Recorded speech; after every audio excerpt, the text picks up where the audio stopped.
उनके बागजी हुए और बागजी के 24 बगड़ा होते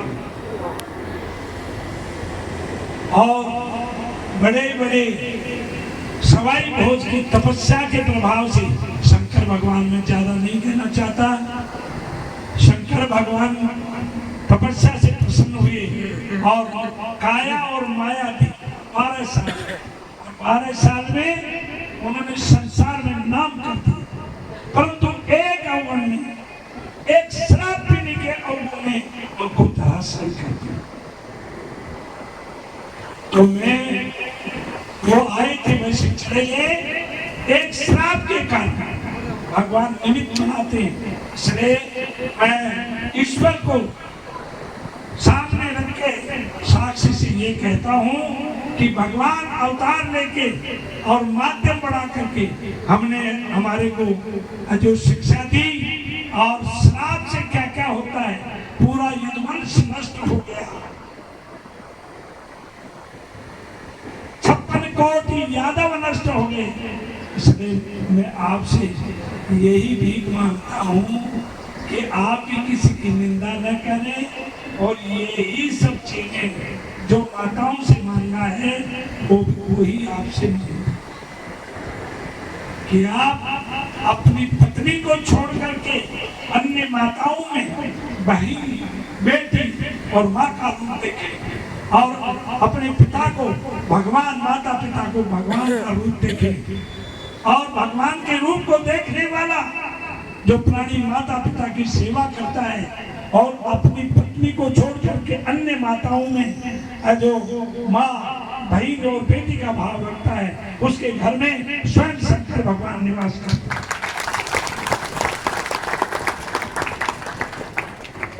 आप सब लोग धन्यवाद के पात्र हैं। इसलिए श्रावण के महीने में जो भक्त बैठे हैं, मैं प्रचार कर रहा हूँ भगवान शंकर का, नहीं ईश्वर का।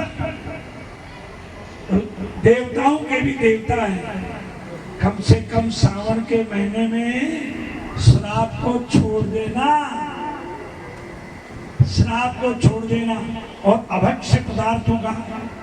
ये कहते हैं, एक भगत आया, बोले गुरु मंत्र दे दो बाबा जी, मैंने गुरु मंत्र दे दो।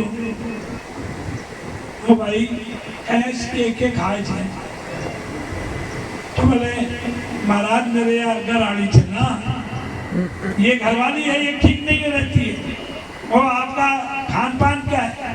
तो बोले हमारे बच्चे है ना रोज चिकन खाते हैं, यानी 2 अंडा रोजी ना खाएं जी, मेरे कहीं इलाज को ना बताओ। अपने बच्चों को मांसाहारी मत बनाओ, शाकाहारी बनाओ, मांसाहारी मत बनाओ। इसलिए मदिरा, मांस आदि का परित्याग करो और अपने माता पिता को भगवान के बराबर समझो, देवताओं की कभी निंदा मत करो। मैं ईश्वर से ये प्रार्थना करता हूँ कि कम से कम आपने उन बाघ जी के बेटों को माध्यम बना करके और युद्ध किया और माता साधु के वचनानुसार आपने इस धरती पर अवतार लेकर के धर्म की स्थापना की। यदा यदा ही धर्मस्य ग्लानिर् भवति भारत अभ्युत्थान धर्मस्य। गीता में भगवान कहते हैं अर्जुन, जब जब धर्म की ग्लानि होती है, धर्म का अधर्म का पल्ला भारी होता है, तब तब मैं अवतार लेता हूं। श्रेष्ठ कलयुग में संवत 968 के अंश और जन्म योग गुजर के वंश, ये भगवान का अवतार हुआ, आपकी जाति को पवित्र किया। यदुवंश ने अवतार लेकर के यदुवंश को पवित्र किया और गोरखनाथ जी के स्वरूप में पदार्पण करके और ब्राह्मण वंश को जो पवित्र किया और राम रूप में प्रकट होकर के क्षत्रिय वंश को पवित्र किया और तो और जो जिन्हें हम सूर बोलते हैं, छूकर उनके वंश में उनका स्वरूप धारण करके शुक्र अवतार लिया, वराह अवतार लिया, कच्छ मत्स्य वराह आदि रूपों में अवतार लेकर के समस्त जीव जंतुओं का कल्याण किया, इस धरती का कल्याण किया। ऐसे ही हमारे देव नारायण भगवान ने हमारे आपके वंश को पवित्र करने के लिए अवतार लिया और उन्हीं के जो साक्षी भगवान महादेव ने उनको आशीर्वाद दिया, पर महादेव जी के आशीर्वाद को भूल गए।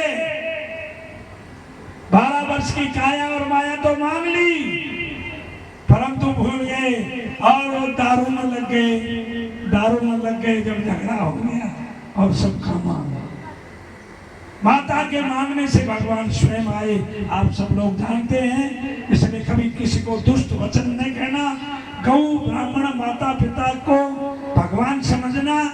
और मैं जो देश के सेनानियों को, भारत के जो सैनिक हैं उनको भी मैं जो बहुत बहुत साधुवाद देता हूँ।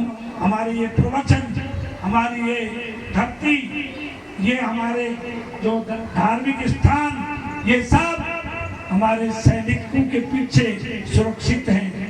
उनका जो बलिदान है वो हमें सुरक्षित रखे हुए है। मैं भारत के समस्त सैनिकों को और समस्त है जो सेना अधिकारियों को मैं जो प्रणाम करता हूँ और ईश्वर से प्रार्थना करता हूँ कि वो सदैव देश की रक्षा करते रहें और सदैव देश की रक्षा करते हुए अपने प्राणों उत्सर्ग कर दें, अपने प्राणों का बलिदान कर दें। तो उनको भगवान के गले के अंदर जो मुंडू की माला है वो ऐसे सैनिकों के मुंडू की ही माला है। इसलिए देश की रक्षा हो, धर्म की रक्षा हो, गौ की रक्षा हो और सब प्राणी अपने अपने धर्म का पालन करें। पिता धर्म का पालन करे, पुत्र धर्म का पालन करे, माता अपने माता होने के धर्म का पालन करे और पत्नी अपने पत्नी होने का धर्म का पालन करे, अपने अपने कर्तव्य और अपनी अपनी निष्ठा में रहे। समय होते अभी अंत में मैं एक बात और कह देता हूँ, माताओं से और गंगा यमुना की समान पवित्र हृदय वाली माताओं से और नौजवान बच्चों से कुआं खुदाया जाता है केवल पानी के लिए, हैंडपंप खुदाया जाता है पानी पीने के लिए, ट्यूबवेल खुदाई जाती है पानी पीने के लिए। यदि उस ट्यूबवेल में कोई कंकर मारता है तो ट्यूबवेल उसमें पत्थर डाल देता है, उसका रास्ता रोक देता है, तो ट्यूबवेल खुदाने वाले का कोई दोष नहीं है। और कुएं के अंदर कोई गिर करके अपने प्राण दे दे तो कुआं खुदाने वाले का दोष नहीं है। और जल के एक तालाब बना दे और उसमें कूद के अपने प्राण है जो प्राणों को डूब करके और आत्महत्या कर ले तो कुआं खुदाने वाले और तालाब बनाने वाले का कोई दोष नहीं है। हमारे भारतवर्ष में हमारा एक वैज्ञानिक था और विदेश में जाकर के उसने जो इस मोबाइल का आविष्कार किया और उसकी शादी विदेश में हुई उसकी शादी और उसका नाम था, उसकी पत्नी का नाम था हेलो। उसने आविष्कार किया और अपनी पत्नी को हजारों वर्ष तक जो लोग याद करें तो उसने सबसे पहले ये टेलीफोन उठाते ही हेलो नाम किया, हेलो सबसे संबोधित किया। आज आप सब हेलो हेलो बोलते हैं, बहुत बहुत धन्यवाद है उसको। परंतु उस आविष्कार ने आपकी दुनिया कम की और फिर खोज हुई, नेटवर्क हुआ और फिर दुनिया की चीजों को 30 साल है कि ये सब